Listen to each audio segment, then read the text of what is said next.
નમસ્કાર વિદ્યાર્થી મિત્રો, ધોરણ 10 વિભાગ એ એમાં જે ખાલી જગ્યા છે શરૂઆતની એ આપના તમામ પ્રકરણની ખાલી જગ્યાઓ આ વિડીયોની અંદર છે.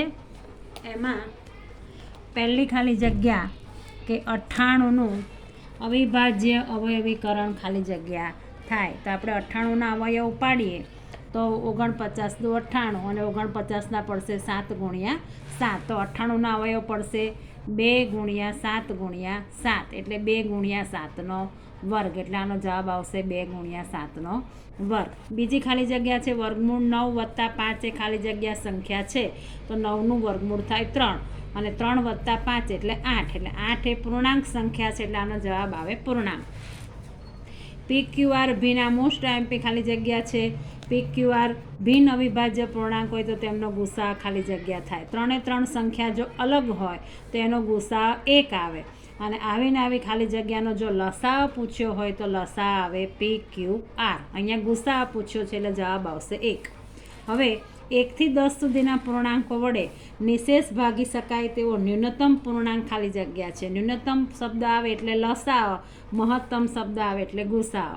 હવે અહીંયા 1 થી 10 સુધીની સંખ્યા છે તો આપણને ખબર છે કે 1ના અવયવ પડશે 1, 2ના 2, 1, 2, 3ના 3, 1, 4ના પડશે 2 ગુણ્યા 2, 5, 6ના પડશે 3 દુ 6, 7ના 7, 1, 7, 8ના પડશે 2 દુ 4 દુ 8, 9ના પડશે 3 ગુણ્યા 3 અને 10ના ગણશે 5 દુ 10. હવે જ્યારે આપણે લસા લેવાનો હોય ત્યારે મહત્તમ ઘાતાંક લેવાની. તો અહીંયા આપણે જોઈ શકીએ છીએ કે 2 અહીંયા પણ છે, અહીંયા પણ છે. એટલે અહીંયા થશે 2ની 1 ઘાત. એટલે 2ની 1 ઘાત, અહીંયા 2ની 2 ઘાત અને 2ની 3 ઘાત. તો મહત્તમ ઘાત આપણે લઈએ એટલે 2ની 3 ઘાત. એવી રીતે અહીંયા 3 ગુણ્યા 1 એટલે 3ની 1 ઘાત. તો 3ની 1 ઘાત અને 3ની 2 ઘાત, તેમાં મહત્તમ ઘાત છે 3ની 2. એટલે આપણે લસા ન્યૂનતમ હોય ત્યારે ઘાત મહત્તમ લેવાની. એટલે આપણે 2ની 3 ઘાત અને 3ની 2 ઘાત. હવે બાકી કઈ સંખ્યા રહી તો કે 5 અને 7 એટલે 5 ગુણ્યા 7. એટલે 2ની 3 ઘાત લખી દીધી એટલે 2ની 2 ઘાત અને 2ની 1 ઘાત આપણે લખવાની જરૂર નથી. એવી રીતે 3નો 2 ઘાત લખી દીધી એટલે 3ની 1 ઘાત લખવાની જરૂર નથી.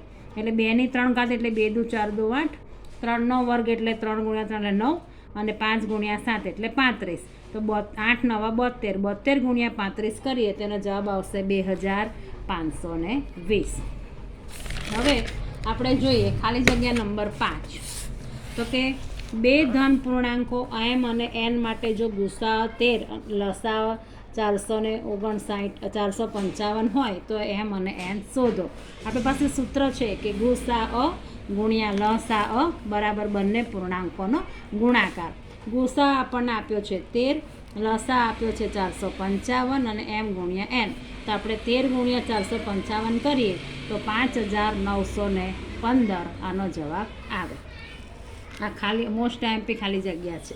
પ્રકરણ નંબર 3. ખાલી જગ્યાએ સુરેખ સમીકરણ યુગ્મથી બનતી રેખાઓ સમાંતર છે. હવે અહીંયા આપણને નીચે આ દાખલાની અંદર 4 ઓપ્શન આપેલા છે. તો પહેલાં આપણને સમાંતર રેખા ક્યારે મળે એ આપણે ખાસ યાદ રાખવું પડે કે a1/a2 is equal to b1/b2 is not equal to c1/c2 હોય તો રેખા સમાંતર મળે. હવે અહીંયા પહેલું સમીકરણ આપેલું છે. આ એક્સના સહગુણકને a1 કહેવાય, વાયના સહગુણકને b1 અને અચળ પદને c1. એટલે અહીંયા કંઈ નથી એટલે a1 બરાબર 1, b1 બરાબર 2 અને c1 બરાબર -4. એવી રીતે a2 બરાબર 2, આ a2, b2, c2, b2 બરાબર 4 અને c2 બરાબર -12. હવે આપણે a1 a2નો ગુણોત્તર લઈએ તો 1/2, b1 b2નું ગુણોત્તર લઈએ તો 2/4 અને c1 c2નો ગુણોત્તર લઈએ તો -4/12. તો અહીંયા આપણે જોઈ શકો છો કે a1 a2 અને b1 b2 સરખા આવ્યા જ્યારે c1 c2 સરખા આવ્યા નથી. એટલે આપણને પહેલાંમાં જ જવાબ મળી જાય છે. તો નીચે જે 4 સમીકરણ આપેલા છે એમાં કયા સમીકરણનો આવો ઉકેલ મળે તો આપણને પહેલાંમાં જ એનો જવાબ મળી જાય છે. એટલે આ એનો જવાબ છે. હવે જો સમીકરણ 8x + 3y + 5k બરાબર 18નો ઉકેલ 1 0 હોય તો k બરાબર ખાલી જગ્યા. હવે આ દાખલાની અંદર જ્યાં x છે ત્યાં x યામ છે 1, એક્સની કિંમત મૂકવાની 1 અને વાયની કિંમત મૂકવાની 0. હવે આ જે સમીકરણ છે એમાં જ્યાં એક્સ છે ત્યાં આપણે 1 મૂકીએ, વાય છે ત્યાં આપણે 0 મૂકીએ. આ 5 કે અને 18, 8 એકુ 8, કોઈ પણ સંખ્યાને 0 જોડે ગુણો એટલે 0. 5 કે અને 18, આ 8 આ બાજુ જાય એટલે -8, 18માંથી 8 જાય તો 10, અને અહીંયા 5 કે 5 જાય છેદમાં તો 10/5 એટલે 2, તો અહીંયા કેની કિંમત મળશે 2, એટલે ખાલી જગ્યામાં જવાબ આવશે 2. હવે ખાલી જગ્યા નંબર 3, 33x + 27y = 147 અને 27x + 33y = 153 હોય તો x - y બરાબર ખાલી જગ્યા.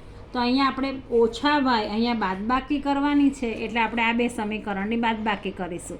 જો અહીંયા સરવાળો પૂછ્યો હોત તો આ બેનો સરવાળો કરીએ, એટલે આપણે પહેલું સમીકરણ લખી દઈએ, બીજું સમીકરણ લખી દઈએ. અહીંયા બાદબાકી કરીએ તો અહીંયા માઇનસ માઇનસ માઇનસ નિશાની બદલીએ. 33માંથી 27 જાય એટલે 6, -33માંથી 27 જાય એટલે -6, અને 153માંથી 47 જાય એટલે -6. હવે આ બેમાંથી આપણે 6 કોમન કાઢીએ તો x - y, અને અહીંયા -6, આ 6 આના છેદમાં જાય, -6/6 એટલે x - y બરાબર -1. એટલે અહીંયા આપણે લોપની કે આદેશની રીત નથી લેવાની, માઇનસ કરવા કીધું એટલે આ બે સમીકરણનો માઇનસ કર્યું, અને જો પ્લસ કીધું હોત તો આ બે સમીકરણનો સરવાળો કર્યો, એટલે આનો જવાબ આવશે -1. ખાલી જગ્યા નંબર 4, દ્વિચલ સુરેખ સમીકરણ યુગ્મમાં a1 a2 is not equal to b1 b2 હોય તો તેના કેટલા ઉકેલ મળે? તો આપણે જાણીએ છીએ કે જ્યારે a1 a2 is not equal to b1 b2 હોય તો સમીકરણનો એક અથવા તો અનન્ય ઉકેલ મળે, એટલે આનો જવાબ આવે 1. પાંચમી ખાલી જગ્યા, 4x + 3y = 24ની રેખા અને x અક્ષના છેદ બિંદુના યામ ખાલી જગ્યા છે. હવે આ ખાલી જગ્યા ખાસ શીખવા જેવી છે. અહીંયા x અક્ષના બિંદુના યામ પૂછ્યા છે તો આ એક સૂત્ર છે. x અક્ષ હોય એટલે y યામ 0 હોય, y અક્ષ હોય તો x યામ 0 હોય. હવે આ સૂત્ર ખાસ યાદ રાખજો કે અચળ પદ એના છેદમાં xનો સહગુણક. અચળ પદ છે અહીંયા 24 અને xનો સહગુણક છે 4, એટલે 24/4 એટલે 6 0. આનો જવાબ આવશે. આ ખાલી જગ્યા ખાસ ધ્યાનથી શીખજો. પ્રકરણ નંબર 5, 1 + 3 + 5 + 2n - 1 બરાબર ખાલી જગ્યા. હવે અહીંયા આપણે તમે જાણો છો કે અયુગ્મ સંખ્યા છે, અને અયુગ્મ સંખ્યાના સરવાળાનું સૂત્ર છે n² આ સૂત્ર જ છે વિદ્યાર્થી મિત્રો, એટલે આ યાદ રાખવું પડશે. હવે અહીંયા બીજી ખાલી જગ્યા પાંચમા પ્રકરણની, જેના પ્રથમ બે પદો અનુક્રમે -3 અને 4 છે તો સમાંતર શ્રેણીનું 21મું પદ ખાલી જગ્યા છે. પ્રથમ બે પદ આપ્યા છે એટલે a1 -3 અને a2 4, એટલે અહીંયા પ્રથમ પદ a બરાબર -3. હવે આપણે ડી શોધવું હોય તો બીજામાંથી પહેલું પદ બાદ કરવું પડે, એટલે 4 - -3 - પ્લસ એટલે 4 ને 3 7, તો ડી બરાબર 7. અને આપણે શોધવાનું છે 21મું પદ એટલે n બરાબર 21. હવે 21મું પદ એટલે શું? તો કે a + 20 ડી. એની કિંમત છે -3, આ 20 અને ડીની કિંમત છે 7. -3 20 + 140, અને 140માંથી -3 જાય એટલે 137, એટલે આનો જવાબ આવશે 137. હવે આપણે આગળ ખાલી જગ્યા જોઈએ. ખાલી જગ્યા નંબર 3, જે સમાંતર શ્રેણીનો સામાન્ય તફાવત 8 તો તે શ્રેણી માટે a30 - a25 બરાબર ખાલી જગ્યા. ગણ્યા વગર જો મોડે કરવું હોય તો તફાવત જે હોય આ 30માંથી 25 જાય તો 5, એટલે 5 ને 8 જોડે ગુણી દેવાના, એટલે 8 × 5 = 40. તો તમે ગણ્યા વગર કરી શકો. ખરેખર આ સૂત્ર છે ડી બરાબર am - an/m - n. ડી છે 8, am - an અહીંયા એમની જગ્યા છે 30 અને એનની જગ્યા છે 25, અને m - n એટલે 30 - 25. 30 - 25 એટલે 5, આ 5 અહીંયા ગુણાય એટલે આનો જવાબ આવે 40. પણ આ એક સરળ રીત છે કે અહીંયા જે આપ્યા હોય 30માંથી 25 જાય એટલે 5, એના તફાવત જોડે ગુણી દઈએ એટલે 8 × 40. હવે સમાંતર શ્રેણી આપી છે √2, √8, √18નું 10મું પદ ખાલી જગ્યા થાય. હવે √2 8 એટલે 4 દુ 8, એટલે 2 બહાર કાઢે તો અંદર રહે 2. 18 એટલે 9 દુ 18, એટલે 9નું વર્ગમૂળ 3 બહાર કાઢે 3 √ 2. હવે a બરાબર √2. ડી કઈ રીતે શોધીશું? તો કે બીજામાંથી પહેલું પદ બાદ કરીશું, એટલે 2 √ 2માંથી 1 √ 2 જાય તો ડી આવશે √2. હવે એ અને અહીંયા આપણને પદ 10મું કીધું છે એટલે a + 9 ડી. a બરાબર √2 અને ડી બરાબર √2. હવે 9 √ 2 ને √2, 9 ને 1 10 √ 2. 10 ને આપણે અંદર લઈ જઈએ તો 10 થશે 100, અને 100 × 2 એટલે 200, એટલે આનો જવાબ આવશે વર્ગમૂળમાં 200. હવે a બરાબર 4, d બરાબર 7 હોય તેવી પ્રથમ 10 પદોનો સરવાળો શોધો. હવે a 4, d 7 અને n બરાબર 10. આપણી પાસે આ સરવાળાનું સૂત્ર છે. એમાં n ની કિંમત મૂકીએ 10, a ની કિંમત મૂકીએ 4 અને d ની કિંમત મૂકીએ 7. તો અહીંયા 10 ભાગ્યા 2 એટલે 5, 4 દુ 8, 10માંથી 1 જાય તો 9 અને 9 સત્તા 63, 63 વત્તા 8 એટલે 63 ને 8 71 અને 71 ગુણ્યા 5 કરીશું એટલે 355. પ્રકરણ નંબર 6. ત્રિકોણ ABC અને ત્રિકોણ PQRમાં ખૂણો A બરાબર 40, B બરાબર 60 અને Q બરાબર 60 અને R બરાબર 40 હોય તો ત્રિકોણ ABC સમરૂપ ત્રિકોણ ખાલી જગ્યા. તો આપણે અહીંયા એક ત્રિકોણ દોરીએ, ત્રિકોણ ABC અને ત્રિકોણ હવે A 40 છે અને અહીંયા આપણને આપ્યું છે R 40 એટલે A અને R સરખા છે. B 60 છે, અહીંયા Q 60 છે. તો અહીંયા ABC તેને એકરૂપ ત્રિકોણ આવ્યો RQP. એટલે આવી ખાલી જગ્યાઓ વિદ્યાર્થી મિત્રો જ્યારે પૂછાય ત્યારે તમે આ આકૃતિ દોરશો તો તમને સરળતા રહેશે. ખાલી જગ્યા નંબર 2 ત્રિકોણ ABC અને ત્રિકોણ DEFમાં હવે રકમમાં શું આપેલું છે? ABના છેદમાં DE એટલે આપણે લખ્યું ABના છેદમાં DE, BCના છેદમાં FD એટલે લખ્યું BCના છેદમાં FD. હવે આ દાખલો આપણે એકદમ ગણ્યા વગર તરત કરી લેવો હોય તો કે 2 વાર અહીંયા શું આવ્યું તો કે B એટલે આપણે લખ્યું B. તો છેદમાં 2 વાર શું આવ્યું તો કે D. તો B ને એકરૂપ ખૂણો કયો છે? D. એટલે આનો જવાબ આવે B એકરૂપ D. ખબર પડી વિદ્યાર્થી મિત્રો? અહીંયા જે રકમમાં આપ્યું છે એ લખી દીધું. ઉપર અંશમાં 2 વાર B આવ્યું એટલે અહીંયા ખૂણો B અને અહીંયા બંને વાર D આવ્યું એટલે અહીંયા ખૂણો D. એટલે આનો જવાબ આવે B એકરૂપ D. ત્રિકોણ ABC અને ત્રિકોણ PQRની પરિમિતિ અહીંયા આપેલી છે. ABCની છે 60 અને PQRની છે 36. તો કે ત્રિકોણની પરિમિતિનો ગુણોત્તર તેની બાજુઓના સમપ્રમાણમાં હોય છે. તો અહીંયા ABCની પરિમિતિ છેદમાં PQRની પરિમિતિ. અહીંયા AB આપેલું છે ને PQ આપેલું છે એટલે આ AB ને PQ લખ્યું, BC ને QR, AC ને PR એવી રીતે પણ લખાય. આપણને અહીંયા જે માપ આપ્યું હોય એ લખવાનું. આ છે 60, આ છે 36, AB શોધવાનું અને આ 9 અંશમાં જશે એટલે અહીંયા 60ના પડશે 15 ચોક 60 અને આ 9 અને 9 ચોક 36. 9 ગયા 9 ગયા, 4 ગયા 4 ગયા એટલે આપણને AB મળ્યું 15. ખાલી જગ્યા નંબર 4. સમલંબ ચતુષ્કોણ ABCDમાં AB સમાંતર CD છે અને એકબીજાને એના વિકર્ણો M બિંદુમાં છેદે છે.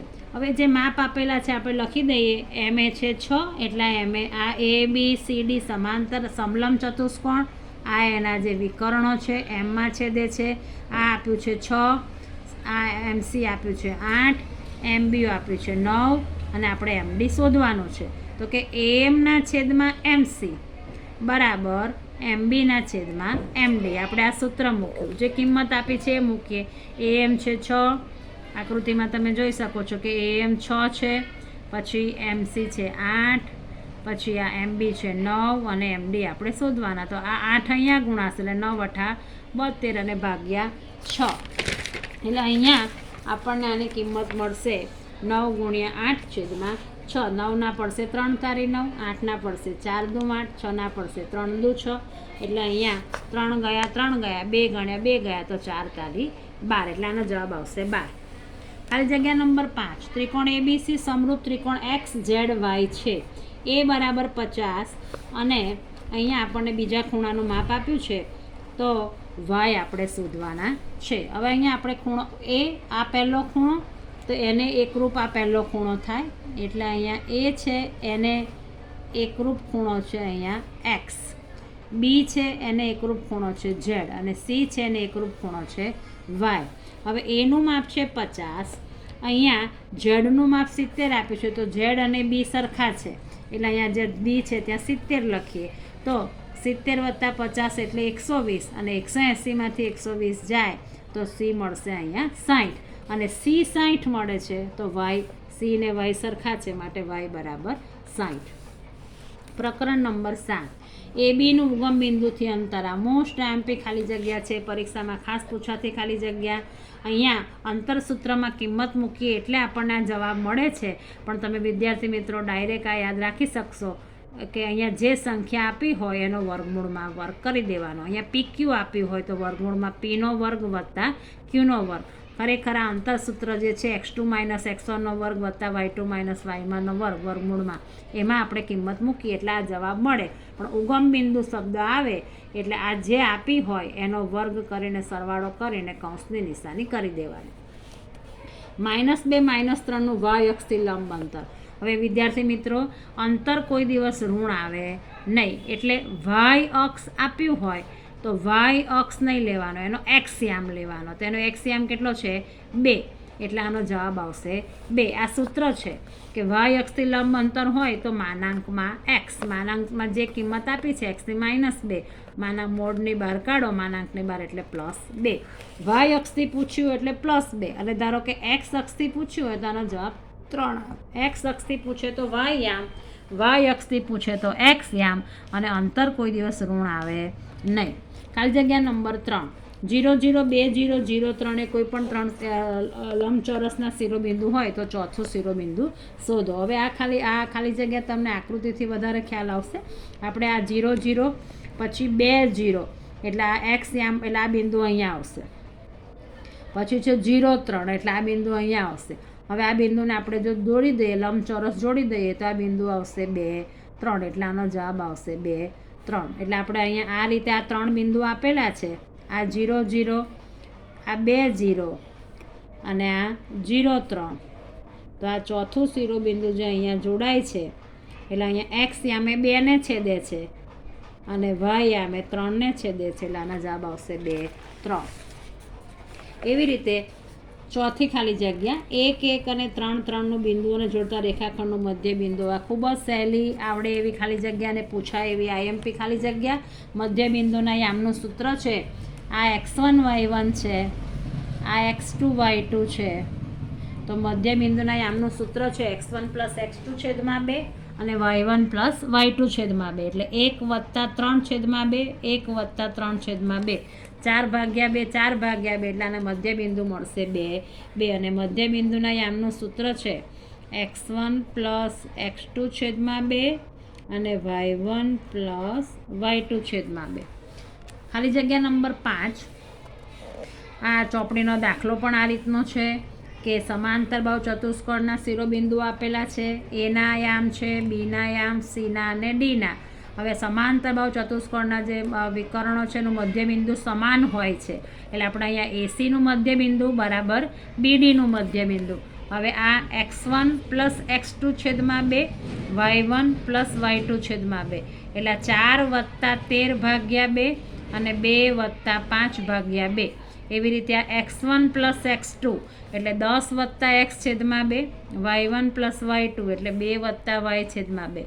13 ને 4 17, 5 ને 2 7, 10 આ બાજુ એમને એમ લખવાની. હવે xની સરખામણી x જોડે એટલે આ બંનેના છેદમાં 2 છેલ્લે નીકળી જશે, એટલે 17 = 10 + x. 10 આ બાજુ જાય એટલે -10, 17માંથી 10 જાય એટલે 7, એટલે x = 7. અહીંયા 7/2 અને 2 + y બંનેના છેદમાં 2 નીકળી જાય એટલે અહીંયા -2, 7માંથી 2 જાય તો 5, એટલે y = 5. હવે x + y ની કિંમત પૂછ્યું છે તો 7 + 5, એટલે એની જવાબ આવશે 12. પ્રકરણ નંબર 13, મધ્યક આપેલો છે, બહુલક આપેલો છે અને મધ્યસ્થ પૂછ્યો છે. વિદ્યાર્થી મિત્રો, જ્યારે બેની કિંમત મધ્યવર્તી સ્થિતિમાનમાં મધ્યસ્થ, મધ્યક અને બહુલકમાં જ્યારે બેની કિંમત સરખી આપી હોય તો ગણ્યા વગર જ ત્રીજાની કિંમત લખી દેવી. આ પણ IMP ખાલી જગ્યા છે. આ 25 હોય, આ 25 હોય તો એનો જવાબ 25 જ આવે. હવે 20 અવલોકનોનો મધ્યક 38 છે. જો દરેક અવલોકનોમાં 6 ઉમેરીએ તો તેથી મળતા દરેક પરિણામને 4 વડે ભાગીએ તો આમ કરવાથી મળતા અવલોકનો શોધો. હવે મધ્યકમાં 6 ઉમેરવા કીધો અને 4 ભાગવા કીધો, એટલે આપણે મધ્યક +6/4 મધ્યક આપ્યો છે 38 +6/4, 38 ને 6 44 અને 44/4 એટલે 11. એટલે વિદ્યાર્થી મિત્રો આનો જવાબ આવશે 11. જે ઉમેરવા કીધું એ ઉમેરવાનું, જે ભાગવા કીધું એ ભાગવાનું, ડાયરેક્ટ આપણને જવાબ મળી જશે. હવે આ પણ એક અગત્યની ખાલી જગ્યા છે તો કે અહીંયા બહુલક ઓછા મધ્યસ્થ, બહુલકને ઝેડ કહેવાય, મધ્યસ્થને એમ કહેવાય, અને અહીંયા તો ખાલી જગ્યા મધ્યસ્થ ઓછા મધ્યક, તો અહીંયા બહુલક ઓછા મધ્યસ્થ બરાબર ખાલી જગ્યા મધ્યસ્થ ઓછા મધ્યક. હવે આપણી પાસે સૂત્ર છે ઝેડ બરાબર 3m - 2x બાર. હવે આ સૂત્રની અંદર બંને બાજુ આપણે માઇનસ એમ કરીએ, એટલે આ ઝેડ છે એમાંથી પણ માઇનસ એમ કરીએ અને જે આ સૂત્ર છે એમાંથી પણ આપણે મધ્યસ્થ બાદ કરીએ. તો અહીંયા 3mમાંથી 1m જાય એટલે વધે 2m. આ બાજુ છે એમને એમ રહેશે અને આ 2x બાર, આ બંનેમાંથી 2 બહાર કાઢીએ તો મધ્યસ્થ ઓછા મધ્યક, એટલે અહીંયા કૌંસની બહાર 2 આવ્યા, માટે આનો જવાબ આવશે 2. ફરી એકવાર સમજાવું છું. બહુલક છે ઝેડ, મધ્યસ્થ છે એમ, મધ્યસ્થ એમ અને મધ્યક એક્સ બાર. આ ખાલી જગ્યાની રકમ છે. હવે આ સૂત્ર તમને આવડતું હશે તો જ આ ખાલી જગ્યા આવડશે. ઝેડ બરાબર 3m - 2x બાર. અહીંયા માઇનસ એમ લાવવાના છે એટલે આ બાજુ એમ બાદ કર્યા તો આ બાજુ પણ એમ બાદ કરીએ. 3mમાંથી 1m જાય એટલે 2m, 2m - 2x 2 કોમન કાઢીએ એટલે m ઓછા x. હવે કોઈ આવૃત્તિ વિતરણનો બહુલક તેના મધ્યક કરતાં 12 વધુ હોય, બહુલક તેના મધ્યક કરતાં 12 વધુ હોય તો તેનો મધ્યસ્થ ખાલી જગ્યા મધ્યસ્થ કરતાં કેટલો વધુ હોય? તો અહીંયા ઝેડ બરાબર x + 12, તો xની કિંમત શું મળે? તો કે ઝેડ ઓછા 12. આ ઓછા વત્તા 12 ને આ બાજુ લઈ લાવો ઓછા 12. હવે આ ઝેડ, હવે આ સૂત્ર છે 3m - 2x બાર. આ ઝેડ, આ 3m, અને જ્યાં x છે ત્યાં xની કિંમત આપણે આ મૂકીએ છીએ ઝેડ ઓછા 12. હવે કૌંસ છોડીએ તો 2z અને 12 દુ 24. આ માઇનસ છે, માઇનસ માઇનસ પ્લસ. હવે અહીંયા આ 2z - 2z આ બાજુ એટલે પ્લસ 2z, આ 3m અને આ 24. z વત્તા 2z એટલે 3z, 3m વત્તા 24. તો અહીંયા 3 વડે બધાને ભાગી નાખીએ તો z બરાબર m વત્તા 8. તો મધ્યસ્થ કરતાં કેટલો વધુ હોય? તો કે મધ્યસ્થ કરતાં 8 વધુ હોય, એટલે આનો જવાબ આવે 8. અને છેલ્લી ખાલી જગ્યા મધ્યકના સૂત્ર x બાર બરાબર a + સિગ્મા fi uy છેદમાં સિગ્મા fi માં h બરાબર ખાલી જગ્યા. તો આ સૂત્ર છે uy બરાબર xi - a છેદમાં h. uy હોય તો છેદમાં h આવે અને જો di હોય તો xi - a આવે. થેન્ક યુ વિદ્યાર્થી મિત્રો. વિડીયો ગમે તો લાઈક અને સબસ્ક્રાઈબ જરૂર કરજો, કોમેન્ટ આપજો.